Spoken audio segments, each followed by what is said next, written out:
Ladies and gentlemen, good day and welcome to Wipro Limited Q4 FY24 Earnings Conference Call. As a reminder, all participant lines will be in the listen-only mode, and there will be an opportunity for you to ask questions after the presentation concludes. Should you need assistance during the conference call, please signal an operator by pressing star, then 0 on your touch-tone phone. Please note that this conference is being recorded. I now hand the conference over to Mr. Deepak Bohra, Senior Vice President, Corporate Treasurer, and Investor Relations. Thank you, and over to you, sir. Thank you, Yashashri. Warm welcome to our Q4 Financial Year 24 Earnings Call. We'll begin the call with the business highlights and overview by Mr. Srinivas Pallia, our Chief Executive Officer and Managing Director, followed by updates on financial overview by our CFO, Aparna Iyer. Afterwards, the operator will open the bridge for Q&A with our management team. In this call, we also have our CHRO, Mr. Saurabh Govil, on the call. Before Srini starts, let me draw your attention to the fact that during this call, we may make certain forward-looking statements within the meaning of Private Securities Litigation Reform Act 1995. These statements are based on management current expectations and are associated with uncertainties and risks, which may cause the actual results to differ materially from those expected.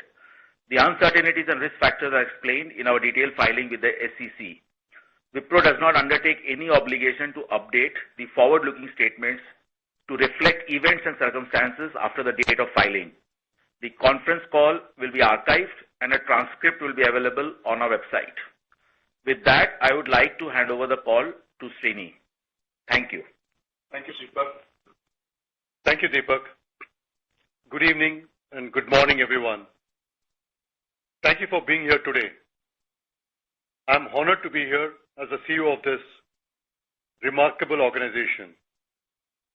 My memories of joining Wipro in February 1992, straight from the Indian Institute of Science campus, are still fresh in my mind. I've been with Wipro for more than 30 years. I'm proud to say that it's such a unique company, the way it has combined profits and purpose. We're a strong global brand present in over 60 countries, leading in technology and committed to sustainability, diversity, and inclusivity. As you know, I've been in the CEO's role for about 2 weeks now. Through internal and external conversations and the press reports I've read, I am aware of the high expectations for my role. Despite my extensive experience as a business leader, stepping into the CEO's role for the first time feels profound, especially when it comes to leading this iconic institution. As I go through the many emotions of this transition, one thing stays strong: my unwavering belief in Wipro, our values, our people, our clients, and above all, our resilience. Last year posed big challenges for the whole industry. It has affected Wipro's performance too. The economic environment is still uncertain, and there might be more challenges in the short term. However, the opportunity before us is limitless. We are on the brink of a major technological shift.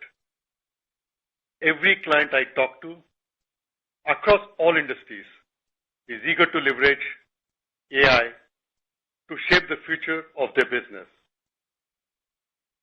And at Wipro, we have been gearing up for this moment. We have made substantial investments to strengthen our capabilities across the organization. We have a global and diverse team. We have made bold moves in M&A, acquiring companies like Capco and Rising, which have boosted our consulting capabilities. And we have simplified our operating model. The building blocks are firmly in place, and I'm committed to expanding on this even more. While I remain optimistic about the long term, it's important to be transparent. There's still a considerable amount of work ahead of us. Our immediate priority is to accelerate growth. Before diving into the financial performance for Q4 and the full year, I want to discuss the 5 focus areas we will concentrate to revitalize the company. 1. Accelerate large deal momentum by working closely with clients and partners. 2.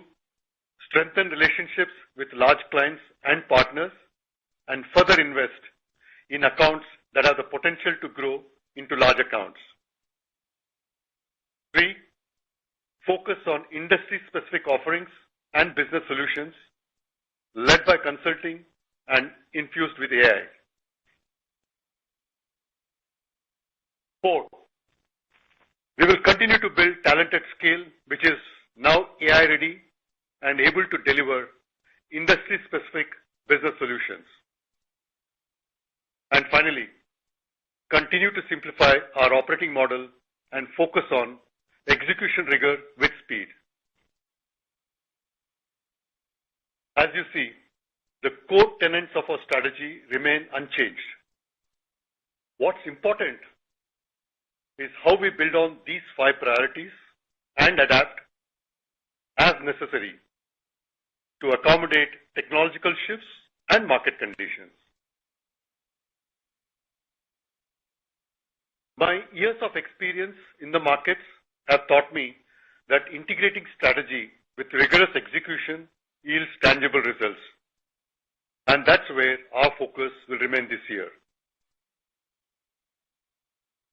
Now, let me turn to our financial performance for Q4 and the financial year ending March 2024.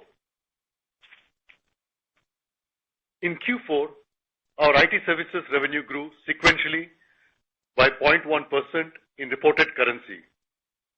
If you recall, last quarter we had talked about seeing green shoots in our consulting business. The traction continued in Q4, reflected in Capco's sequential revenue growing by 6.6% and order bookings growing by 43.6%. Now, talking of order bookings in Q4, total order bookings stood at $3.6 billion, and for the full year, it was $14.9 billion. Coming to large deals, in Q4, we won 18 large deals against 14 large deals in the previous quarter. In TCV terms, our large deal bookings for Q4 was $1.2 billion. For financial year 2024, we recorded large deal bookings TCV of $4.6 billion. This was a growth of 17.4% as compared to the previous year. For our FY24, our revenue was $10.8 billion in reported currency. We continued to increase the percentage of revenue from our top 5 and top 10 clients. Also, we added 3 more clients to the $100 million plus bracket in FY24. 6 out of our top 10 accounts grew on a sequential as well as on a year-on basis in Q4. Moving on to margins, in Q4, we saw a further expansion to 16.4%. This is a 40 basis points improvement over last quarter. We closed FY24 with a margin of 16.1%, an expansion of 50 basis points over FY23. Like I said earlier, we will continue to make investments in building capabilities and strategic acquisitions. In Q4, we took a majority share in Agni a leading consulting and managed services company serving the insurance and insurtech industry. This allows us to strengthen our value proposition in a fast-growing part of the insurance vertical.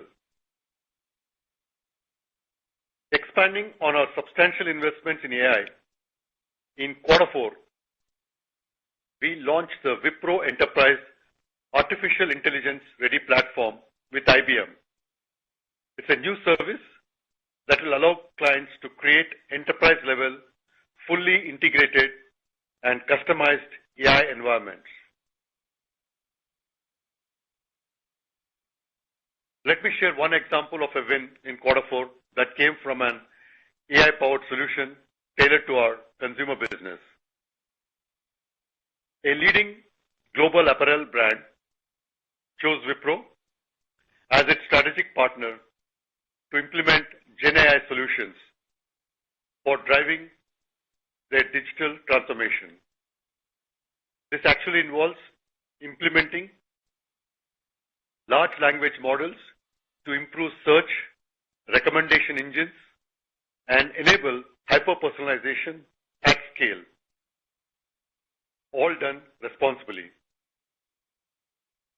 Before I hand it over to Aparna, let me share our guidance for Q1. We are guiding for a sequential growth of -1.5% to +0.5% in constant currency for Q1 25. We expect margins to stay range-bound like in the last few quarters. The next few months will be crucial as we steer the company towards growth. As a passionate hiker, I deeply connect with these words from Junko Tabe, the first woman to climb Mount Everest.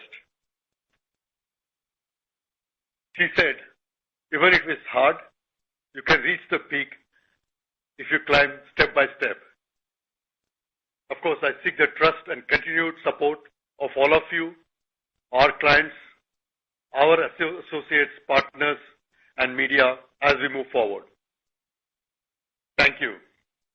Let me now hand it over to Aparna to share more details on our financial performance. Over to you, Aparna. Thank you, Srini. Good evening and good morning, everyone. Let me highlight to you our financial performance for Q4 and full year ending March 31st, 2024. On IT services revenue for Q4, we delivered a reported currency growth of 0.1% sequentially and -0.3% in constant currency terms. For the financial year 24, IT services revenue declined 3.8% year-on-year in reported currency terms and 4.4% year-on-year in constant currency terms. Let me also give you some color on our market unit performance. Please note that all revenue growth numbers are in constant currency terms. In Americas 1, we continued our momentum of strong booking in Q4. We booked 8 large deals in Q4, adding up to a total contract value of $587 million. For the full year, order bookings in TCV terms in A1 grew by 24.9%. Q4 revenue for this market declined 1.8% on sequential basis, while the full year revenues grew 0.2% year-on-year. Our healthcare sector grew by 18% in full year in FY24 year-on-year. Americas 2 market unit grew 1.9% quarter-on-quarter on the back of strong performance in Capco, BFSI, high-tech and Canada sectors. On a full year basis, the revenue in this market declined by 6.1% year-on-year. Almost 60% of our revenues in this market comes from the BFSI sector, and as Srini mentioned in his speech, we are starting to see a return to stability in the sector led by Capco. In Europe, revenue decreased 0.1% sequentially in Q4 and decreased by 7% on a full year basis. While Germany and UK continue to remain impacted due to slowdown in demand environment, we are seeing a recovery in sectors like Switzerland and Southern Europe that grew 1.7 and 1.6% in Q4. Southern Europe as a sector grew 14.6% year-on-year in FY24. We also continue to see strong traction on the order booking side in Europe. In Q4, we won 5 large deals and adding to a TCV of more than $300 million. APMEA revenues declined 2.2% quarter-on-quarter and 4.5% for the full year. Our strategy in APMEA has been to move towards high-value transformation projects and reduce low-margin accounts. The success of our strategy is reflecting in our margin improvement of 235 basis points for the full year. In terms of IT services operating margins, our continued rigor on improving operational excellence has helped us expand our operating margins by 40 basis points in Q4. This is after absorbing the impact of 2 additional months of salary increase in Q4. On a full year basis, our margins are at 16.1%. They've improved by 50 basis points year on year. Our net income and EPS for the quarter increased by 5.2%. Despite being impacted by a challenging macroeconomic environment, it is encouraging to note that our EPS for the full year grew by 0.8%. The increase in EPS was after absorbing the one-time restructuring charges of INR 6.8 billion during the year. We generated cash flow of $626 million in Q4 and $2.1 billion for the full year, which is at 182.6% of our net income in Q4 and 159% of our net income on a full year basis. This is our highest cash flow in recent years. Our gross cash as a result is at $4.9 billion and net cash was at $3.2 billion. Both have increased year on year despite completing our largest buyback in July of 2023. In terms of some other important metrics that we've always shared, our ETR is at 24.5% for FY24 versus 23% in FY23. Our hedges continue to be in line with our policy. We had about $3.1 billion of forex derivative contracts as hedges at the end of Q4. Finally, I would like to reiterate the guidance for Q1 25 stated by Srini. We expect our revenues from IT services business segment to be in the range of $2.617 billion to $2.670 billion. This translates to a sequential guidance of minus 1.5% sequential to a plus 0.5% in constant currency terms. With that, I now hand over to the operator for questions. Thank you very much. We will now begin the question and answer session. Anyone who wishes to ask a question may press star and 1 on their touchtone telephone. If you wish to remove yourself from the question queue, you may press star and 2. Participants are requested to use handsets while asking a question. Ladies and gentlemen, we will wait for a moment while the question queue assembles. We'll take our first question from the line of Moshe Katri from Wedbush Securities. Please go ahead.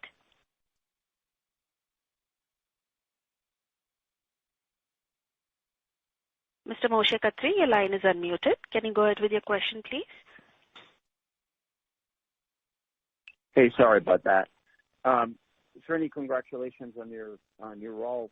I'm sorry, we're not able to hear you clearly.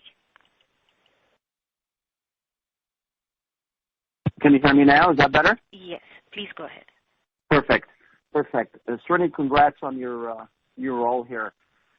Looking at the 5 focus areas that you mentioned, I'm going to look maybe at 3 of them. Large deal momentum, what needs to get done to get there? Are you talking about restructuring sales, sector-specific offerings led by consulting and AI? Are we talking about more strategically using Capco, given their expertise? And then you talk about simplifying the operating model.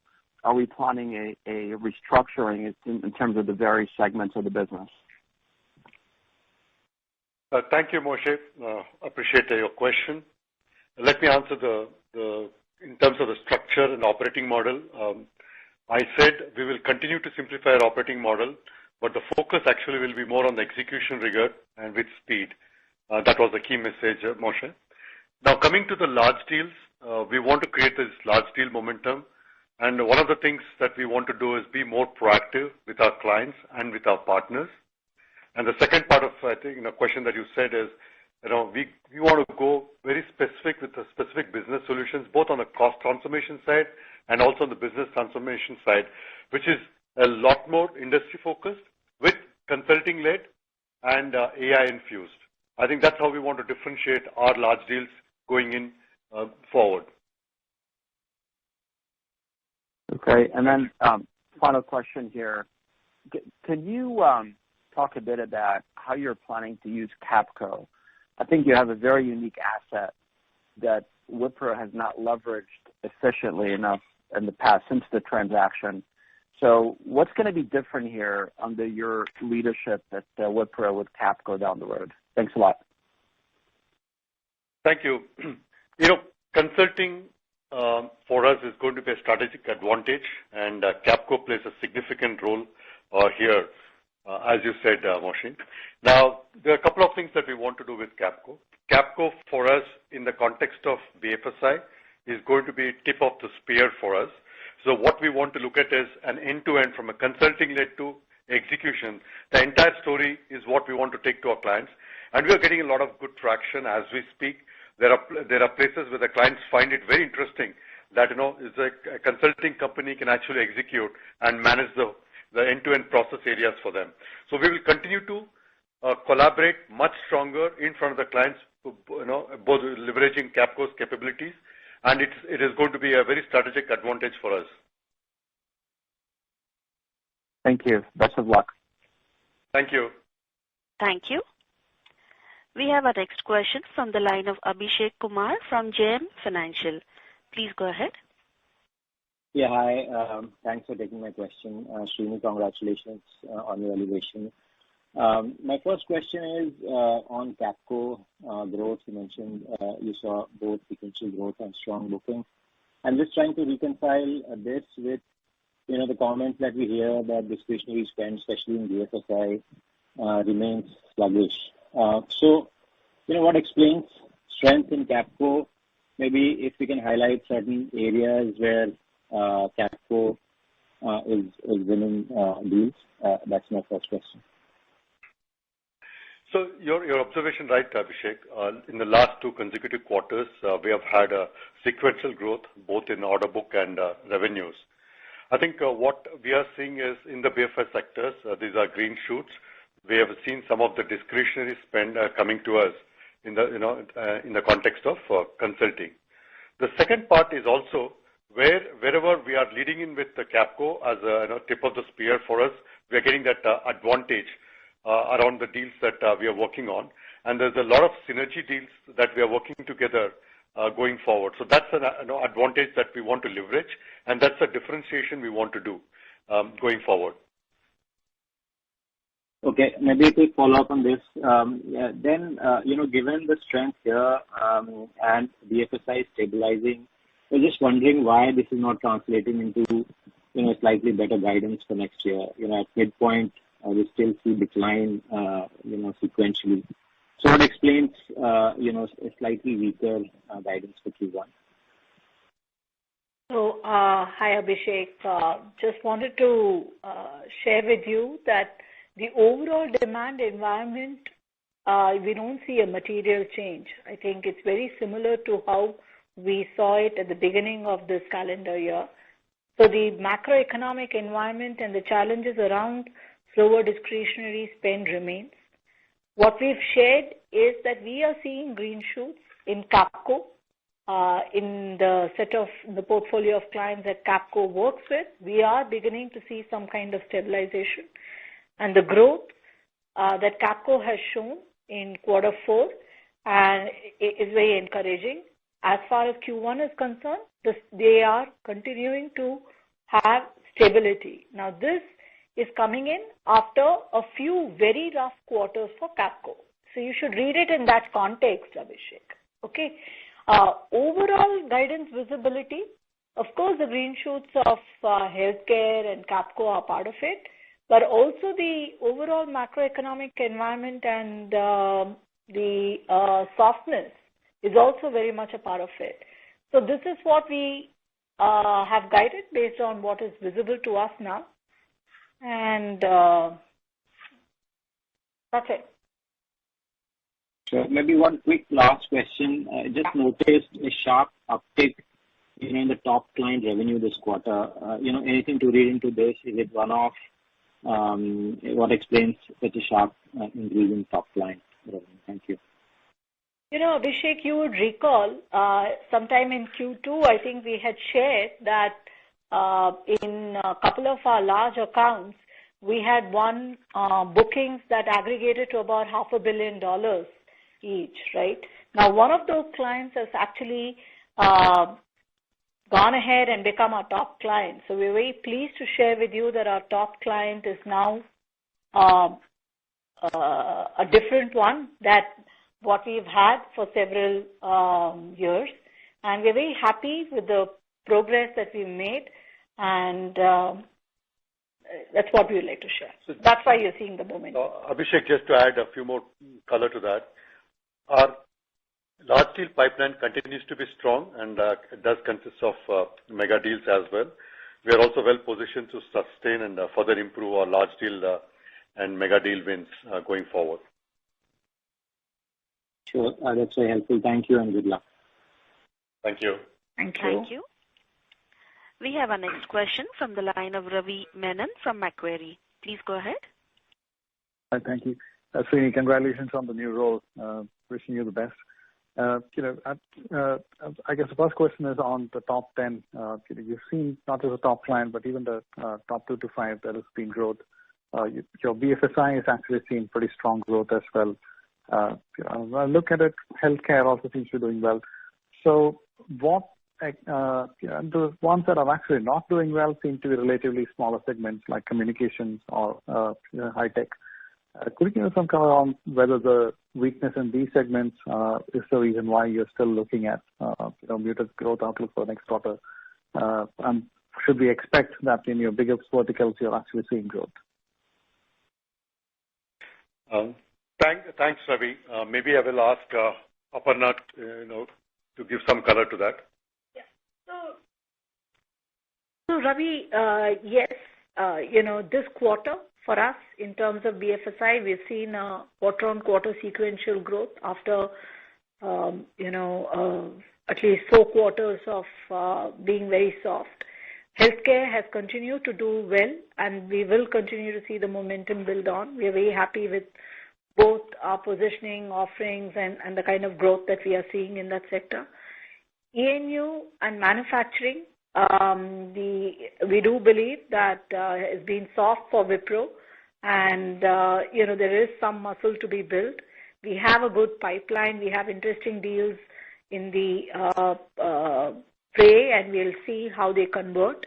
More hopeful of getting back to growth in the second half in these sectors. Consumer and life sciences, again, it continues to be impacted by, the overall spend environment owing to, higher inflation. And as a result, those are the broad colors that we wanted to share with you from a sector perspective. And therefore, it's a little bit of a mixed bag.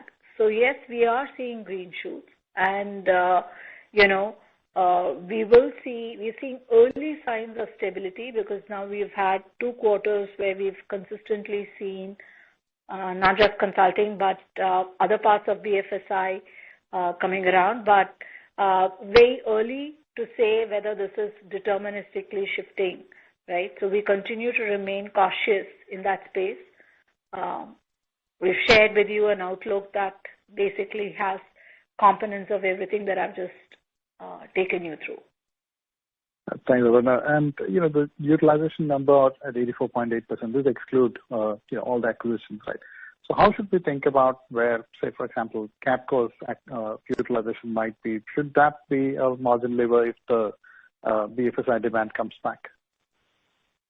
Certainly, we don't share our utilization, including some of the acquired entities. That is correct.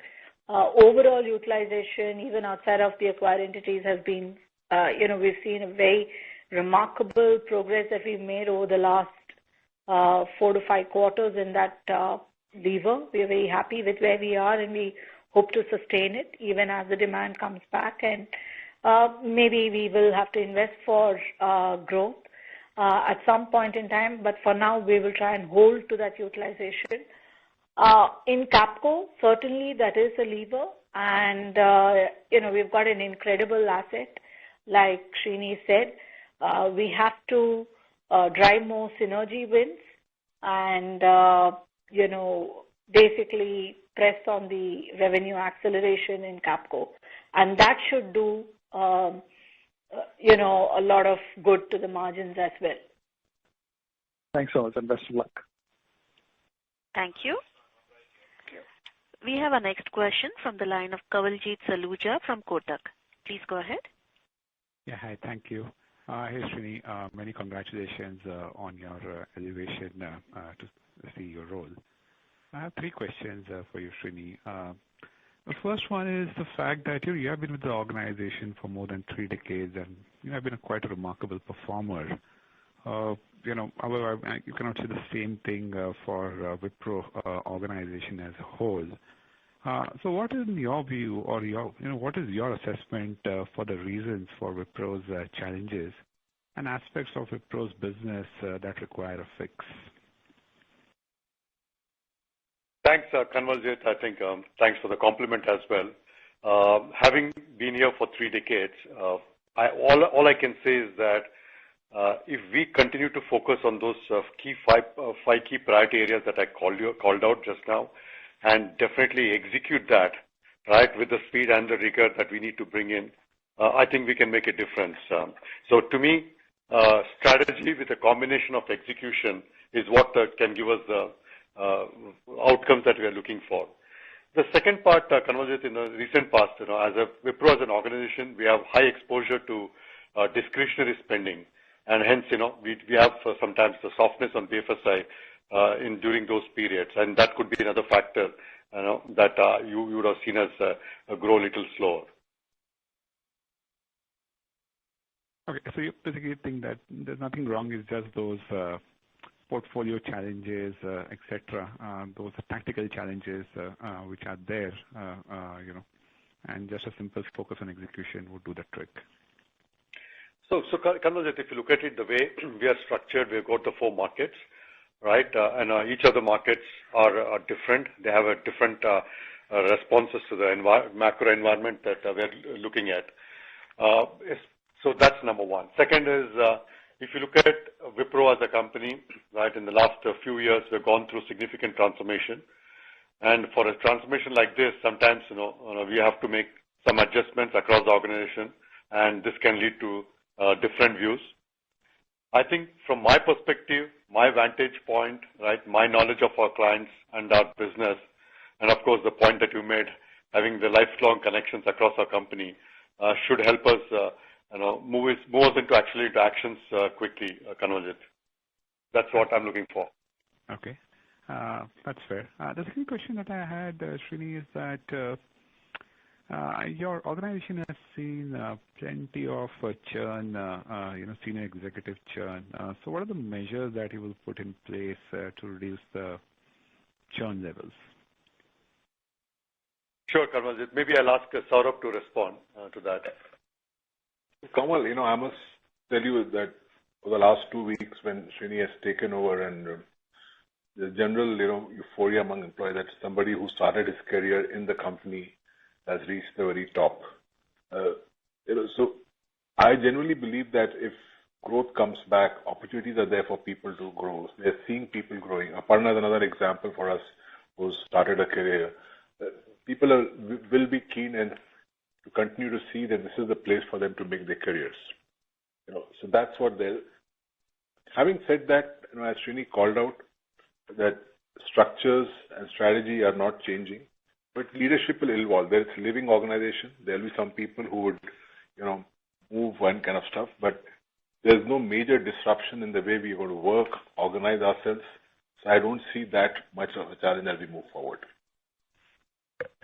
And Kanwaljit, we want to develop talent internally, and also have a strong line of leaders in our pipeline, and that's another focus area for us going forward. Okay. The final question that I have for you, Srini, is that I remember sometime in 2020 you had a magic wand. You actually struck fairly nice, lucrative 2 mega deals in the retail vertical. But the organization has been silent on mega deals since. Has the muscle memory weakened on the mega deals, or good news is around the corner? A good question, Kanwaljit. I think the way we had structured ourselves in terms of going after the large deals and mega deals is to try and focus on not only on how you pursue a deal, but how do you originate a deal, how do you shape the deal, and the entire process around that. So that becomes very critical for us. So, in fact, what I would like to do is for the sales team on the ground across the markets and across the industries, try and create a proactive pipeline, because that becomes very critical for us, because you work along with the client and the partner in a deal pursuit, right? The probability of winning is also much higher. So what we want to do, what I want the team to do, is stay focused on those proactive deals as we move forward. Also, if you look at earlier, we had mentioned in Q2 that we had won close to $500 million deals in 2 of our large accounts, and one of the 2 accounts, Kanwaljit, now has gone on to become one of the largest client for Wipro. So that we've seen that momentum also happen. Yeah, that's true. Okay. You've been very patient with me, so I'll just squeeze in one large question, so please don't mind. Finally, on Capco, I guess Thierry's view of Capco integration was a light touch integration, keep that as a separate organization. Do you agree with that approach, and would that approach continue, or you would see much tighter integration of Capco with Wipro's overall portfolio? So Kanwaljit, I think keeping the Capco brand as is a strategic business. But what is more important, Kanwaljit, is I look at Capco or any of our consulting business, domain and consulting teams, to be the tip of the iceberg for us, right? So when you go in front of a client, you go in as one Wipro in the context of how we are going to solution it. But what's very important is the kind of CXO connects Capco has. I think that's something that the rest of the Wipro organization can actually leverage. So I would say that we're going to focus on a joint positioning and building disciplined sales campaign that can deliver the best for the Wipro in that particular segment. Okay. Fantastic. Thank you, and thanks a lot for indulging me. Thank you. Thank you. We have our next question from the line of Gaurav Rateria from Morgan Stanley. Please go ahead. Hi, thank you for taking my question. Many congratulations, Srini, on your new role. My first question is again with respect to your success in mega deals. When you look at the overall internal your mega deal participation, your win rates, where do you think the work in progress is there? Where do you think you need to make some changes? Is it more about your participation and or is it more about your win rates? Just trying to understand that what needs to be fixed to be able to participate more in the mega deals. So, Gaurav, if you could just repeat the question, I just lost you for a minute. Sorry. Yeah, my question is with respect to your mega deal success. Just trying to understand, is this require more fixing on the participation side, proactively creating pipeline side, or is it more about the win rates? You participate, but the win rates are not so good. Just trying to understand what requires to be changed to be able to more consistently deliver some of the mega deals. So thank you. I got the question. I think you're absolutely. There are 2 parts to it.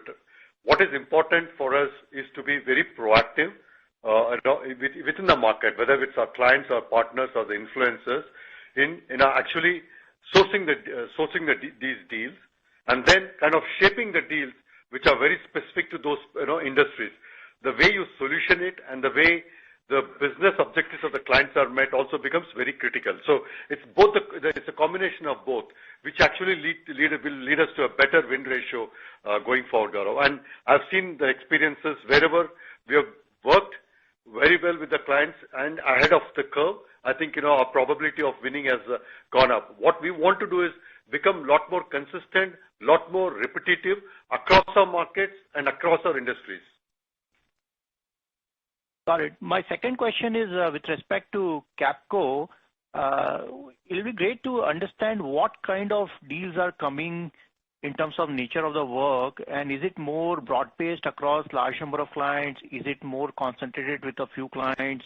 Is it just a tip of the spear engagement that is coming right now? Is it also involving some amount of downstream work? Probably that will help us in getting some comfort in how sustainable this trend that you are seeing is. Thank you. No, absolutely, Gaurav. I think there are two ways, two opportunity sets that we have with Capco. One is Capco going on its own, doing consulting work for them, which is a lot more a different buyer within that particular organization. But what we are focused on is the synergy deals, with the Capco being the tip of the spear and helping us in the downstream, because that is where we can actually win a lot more large deals and mega deals. Now, using Capco, we have an advantage in terms of shaping the deal, because you can be a lot more focused in the context of the customer process areas and the customer's business problem that we are trying to solve, and then put the downstream revenue, which could be either a cost transformation or it could be a business transformation, Gaurav. And the recent success that you've seen in the last 2 quarters, is it more again on the synergy deals that you have seen, things coming back, or is it more independent work of Capco that is seeing some success? It's both, Gaurav. Certainly it is secular. We are seeing a secular uptake across the service offerings of Capco, across geographies. And it is led, it's more broad-based. Also, we are winning good synergy deals, and the collaboration has only increased in the last 4 quarters. Given the macroeconomic environment and the fact that, the deals were harder to come by, we've certainly built the muscle on synergy also a lot better. Both are coming into play. Got it. Thank you. Last question from me. Aparna, how to look at the conversion of net income into operating cash flow on a sustainable basis? I know this has been a fantastic year for Wipro, but going forward more on a sustainable basis, what should be the right way to look at it? Thank you. If you look at just our historical performance, we've always been between 85 to 110% of free cash flows is what we generate as a percentage of net income. And that's a good number to target. Yes, I think FY24 was a very good year for us in terms of free cash flow generation, and we'll continue to work on all fronts.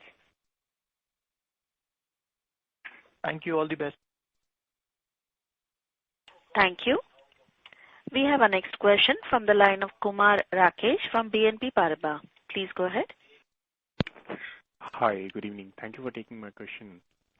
My first question was, Srini, you talked about large deal acceleration. Well, I understand that mega deals haven't been around a lot, but large deal performance have been quite fairly good over the last 2 years.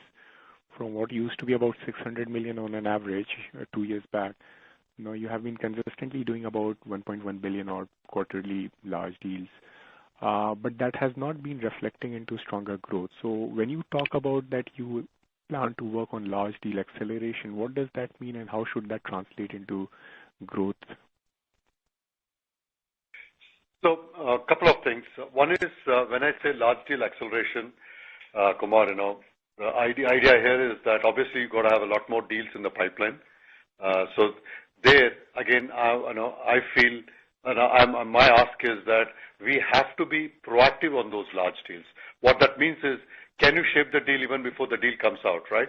And this you can obviously do with many of your large clients where you have a very strong relationships. So that's number one. So second is the size of the deal and the frequency of the deals. If you can, slightly increase, that can give us a momentum going forward. Now, in terms of converting the large deal TCVs to revenue, maybe I'll ask Aparna to make a comment. So, Rakesh, this is again, something that I think not just us, but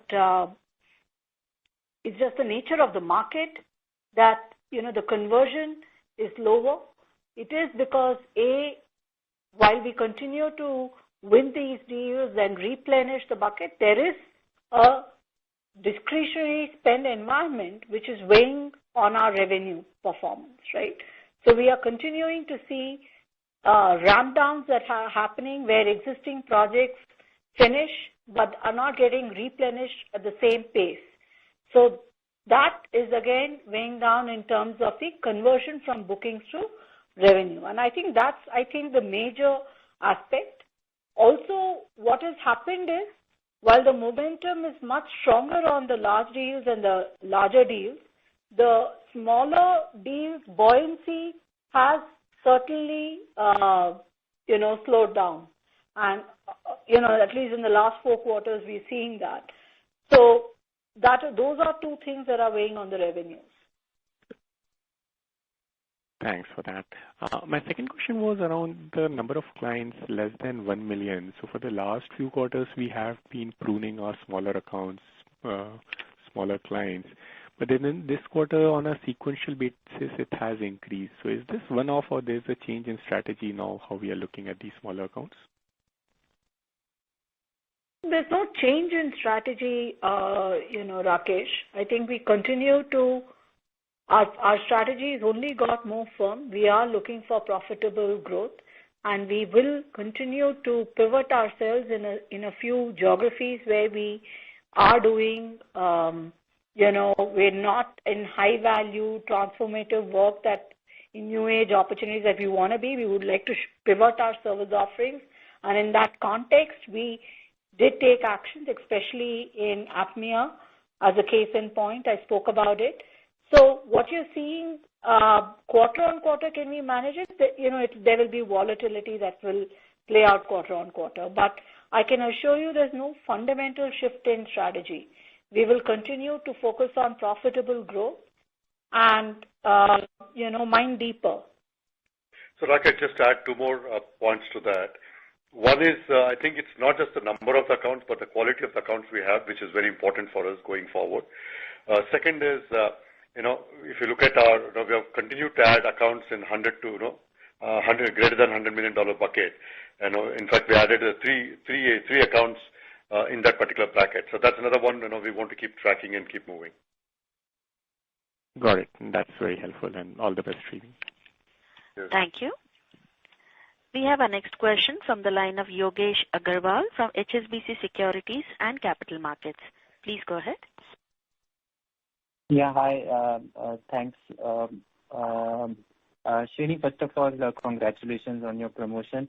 Just a couple of questions I have.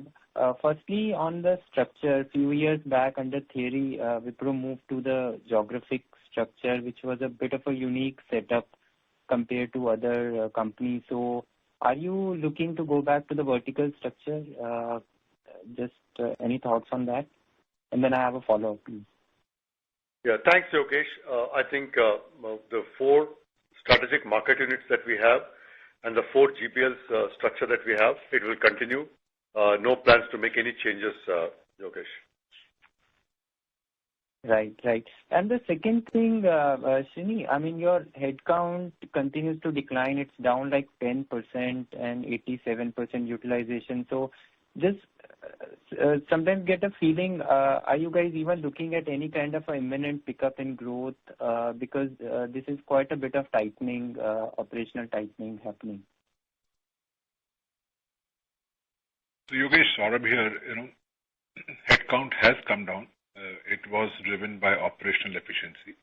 As you see, our utilization has been all-time high in Q4. We have the supply side, as demand picks up, we will be able to quickly ramp up, and we are comfortable on that spot. So I don't see that as a challenge.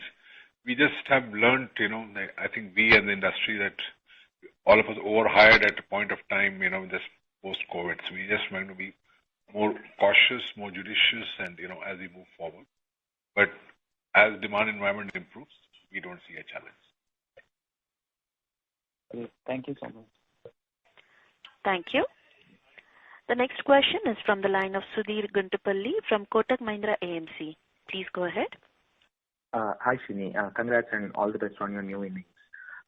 Given that the organization had already gone through sweeping changes over the previous 2 to 3 years, certain change fatigue would have set inside the company and employees. So do you see that change fatigue as a bottleneck to be able to make any incremental changes you need and turn around the growth path, or maybe delay that growth turnaround? Sunil, the advantage I have is I've been through this transformation journey, right, in the last 4 years. Clearly, in my mind, we don't need a structural change.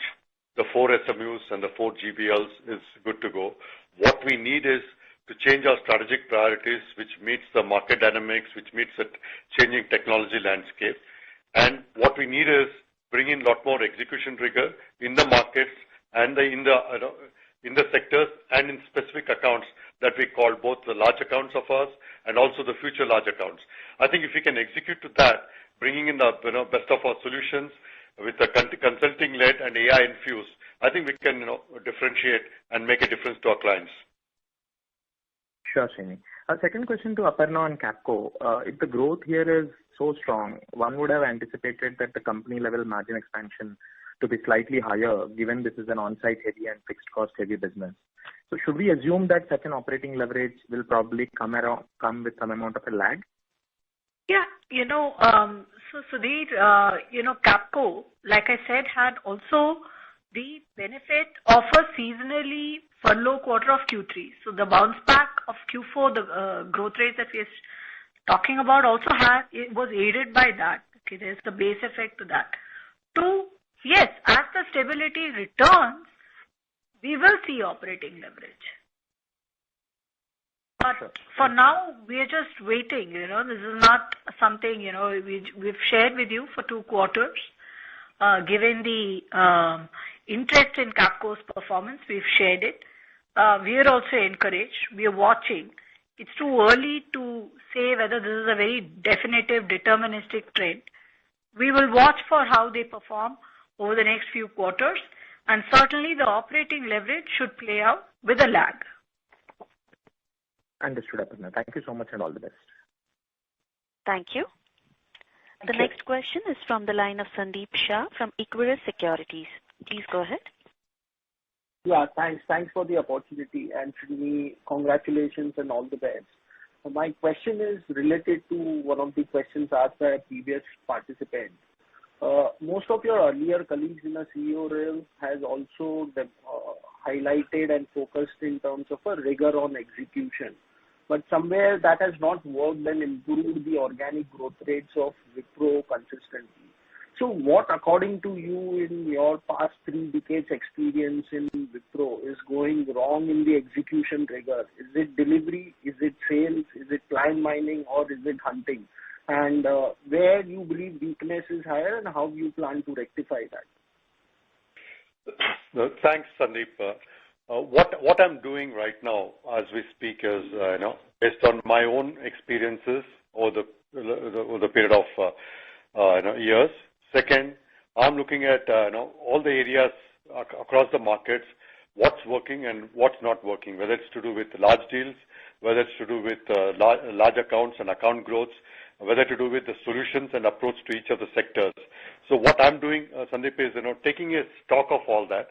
While I called out the priorities, right, we got to bring the strategic priorities that we call out to an execution rigor. And you're right.